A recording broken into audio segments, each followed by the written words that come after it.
Well, apparently, Mama needs a bit of a technical course if she's going to um, have videos and have patterns for sale on a website. I was talking away again, and I did not realize that the Avery's iPad had shut down video. So this is part two. Um, I think where I left off on part one was I have quite a few things left here that are ready for sale. I have a couple marriage rugs left. I have quite a bit of wool bundles, and of course the pennies and Mrs. Brown kits with the men's suiting. So I think that's where I left off.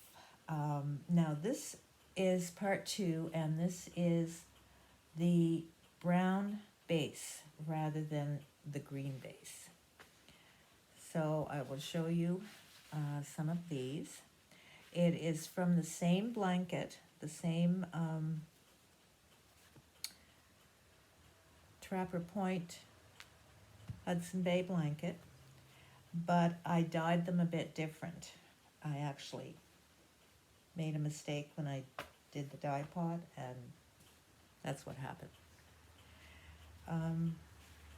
There are a couple that have a little imperfections, this one has a little bit of holes, but I measured it and it will go where the applique is. So these are very nice too. The wool is just absolutely beautiful. What nice wool. So I'm not sure, but I haven't seen anywhere, but where on the internet would you get a Hudson Bay blanket aged and dyed that was probably from the 50s, 60s, along with all of the really old, whatever this blanket was, all nicely aged and cut and to make a kit. So I think it's sort of unique what I do. And if I didn't do it, I would absolutely want to do it, want to buy the kits and do it that way. But I taught myself how, because it's what I wanted to do. So, and we have 4 of those. Now, the same front for the applique, that's the same wool as the one with the green front, the green wool. The binding is from the old cotton piece that's very heavily aged, very faded, which is going to look so nice. It's going to look like it's actually 100 years old.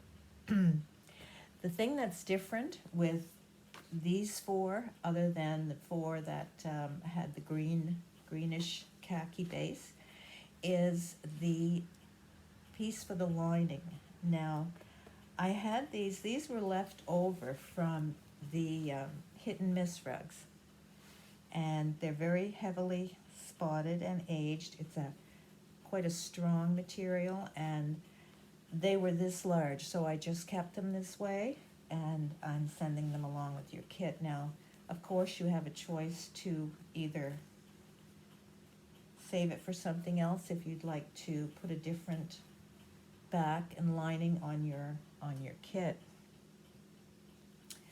The pattern,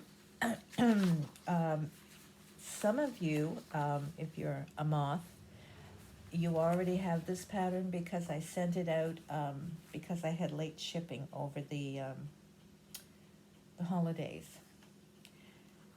The front, a bit of instructions, but oh my gosh, I'm very bad with instructions. So it's basically just cut your pieces out of this, and you have three pieces that you would cut, and you do not turn them under. You applique with any really stitch that you want to do. It's all labeled, which ones go where.